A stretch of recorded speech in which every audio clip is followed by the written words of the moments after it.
สบายดีพี่น้องสบายดียามเช้าเขาสุกเลี้ยงเต็มท้องนาแล้วล่ะยังบ่ไปอยู่พอกันยามเช้าพี่น้องกับน้องเนยสบายดีป่าลูกน้องนาซาลูก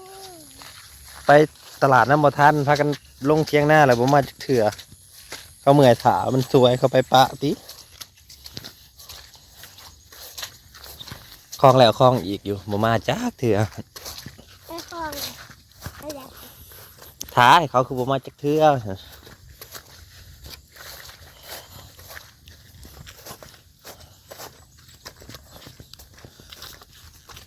เมื่อคืนฝนตกอีกน้อย ตกหมดเลยมืออื่นแย่มันตกอยู่บ่ น้อยกับพี่น้องเลยก่อนจะลงไปยำแง่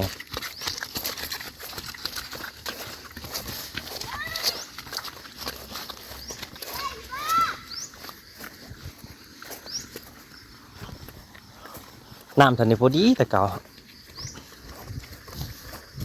แต่คนได้บ่ได้ละ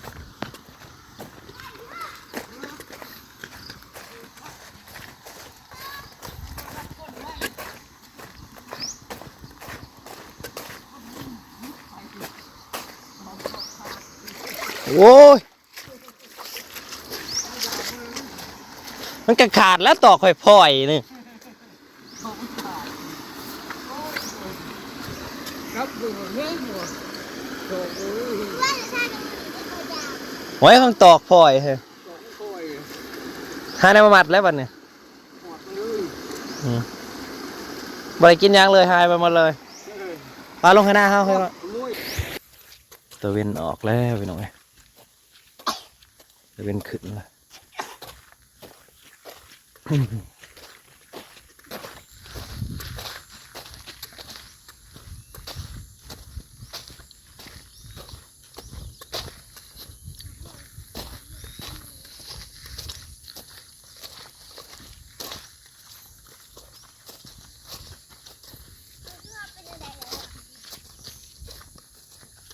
เขาหน้าน้องละซ่าออกปัดกลมมาละ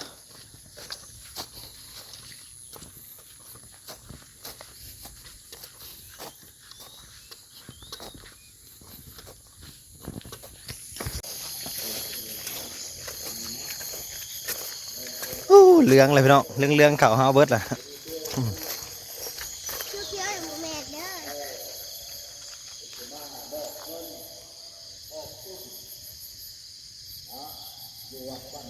อเขาอ่ะนะ นี่เด็ก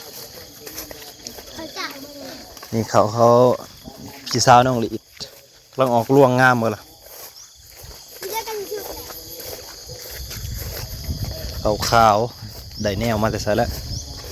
เขาเจ้าใส่ปุ๋ยนิดเดียวนะเพราะว่า ไข่ปุ๋ยแค่ให้ละถ้วยพี่น้องเอ้ยต่างกับข้าวใส่ปุ๋ยให้ละขุตอนนั้นเขาจะยังงามเธอเขาใส่ลายเป็นให้ละ3 ถ้วยนี่บอกเลยเขานะเป็นเปียงเลยเขาจะเห็ดหน้าคือว่าดูธรรมดา งามเฉยนะ งามเสย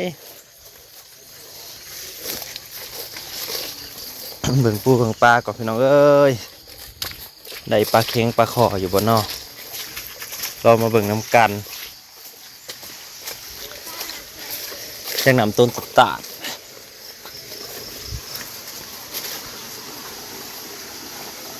ไปแห้งเติบอยู่น้ำกัน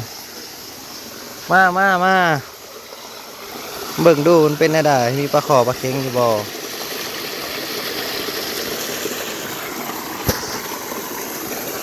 มาพี่น้องมาจะมาลองกัน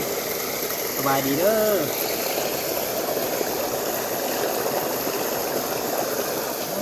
ใจเจ้าคือเขาคือลำ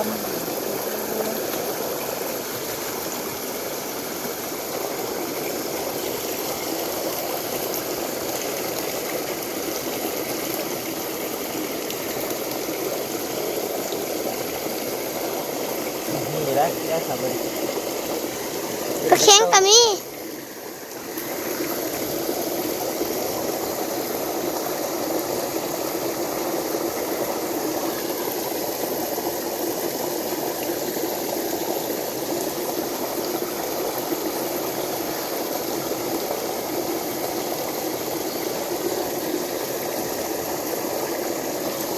ปลาอย่างไรเนาะ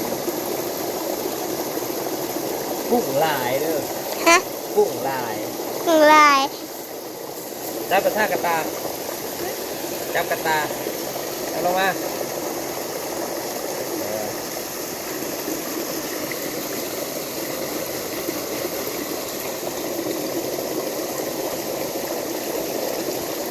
เร็วเร็วเร็ว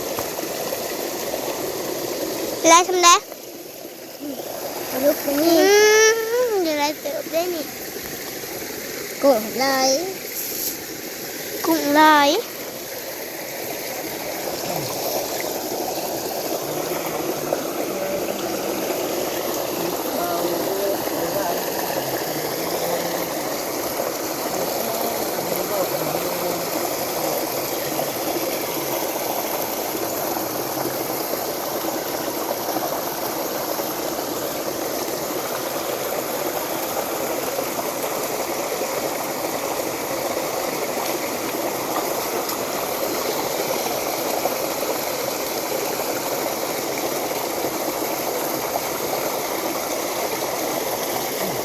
อะไรยังไง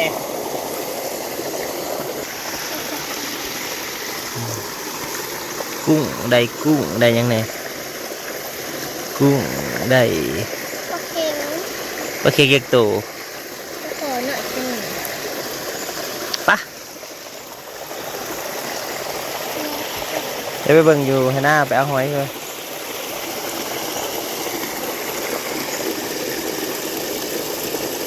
ปลามันก็มาทออยู่บน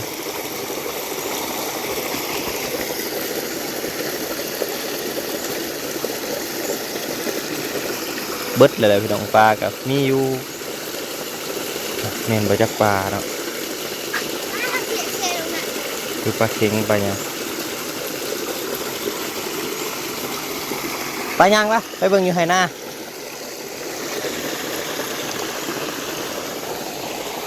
มันปลาใหญ่มันไปนำแต่มันไปแต่ช่วงนั้นฟูนนำแกงพูไปน้อยน้ำถ่วมแถวนี้ถ่วมเบิดเลยเขามาแต่น้ำหอมพอ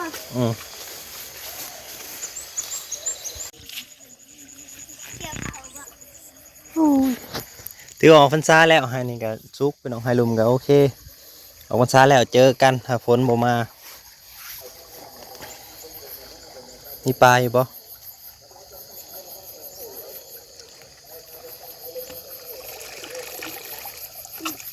ยัง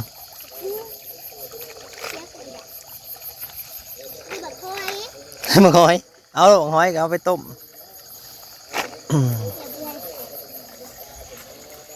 เหยียบไว้ เตือนนะ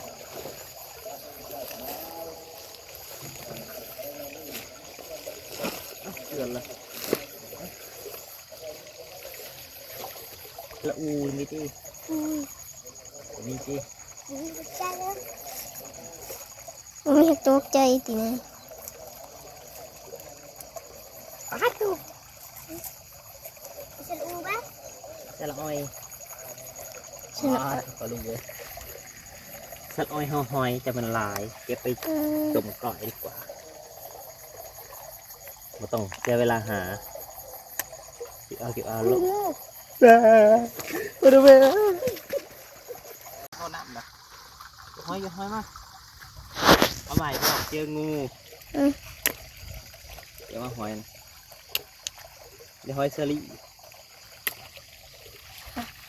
ถ้าเกิดมันจะพูดคือว่าดีก่อยเลยไม่ต้องไปเก็บ เราไปเก็บไก่ก็ก่อยเลย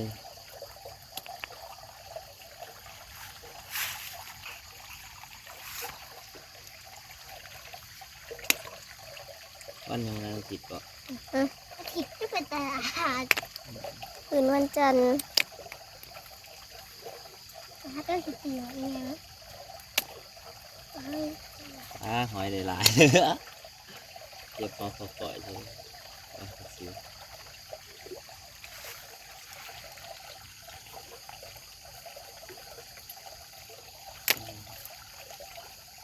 ถึงหอยเชอรี่เนี่ยเชอรี่มันบ่มักนี่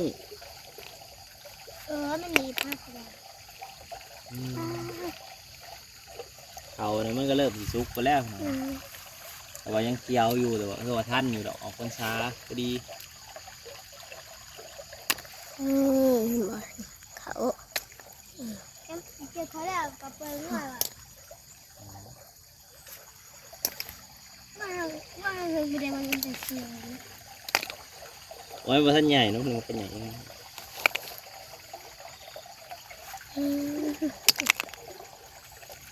เราไม่ได้นิดได้จะมาเฮ้ย เอายังอยู่ปาดอย่าให้มันตกลงไปได้งูมันลงไปน้ำหอยจับมาเบิดนะคุบไปลูกมันตกลงไปแล้วงูได้นะตัวตุ้ยได้ยังเป็นหอยเฉลี่ยแซ่บมันนั่นทั้งสองหน่วยใหญ่ๆนะปล่อยลงมานี่ปล่อยให้มันไหลลงไปลุมก่อนจังมาป้าบ่เข้ามาปล่อยลงไป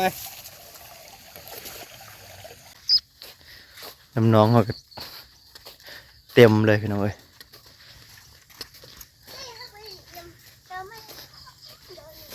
หมักบวบกำลังเป็นหมากไปเลยเด้แต่ว่าคือบ่เห็นมันเป็นบ่ให้ก็เป็นหมากหน่อยบ่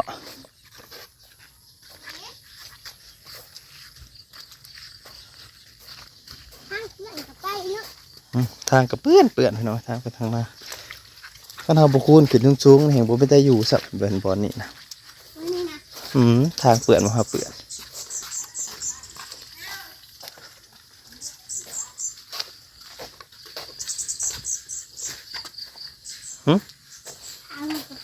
ไปท้าว่าอย่าง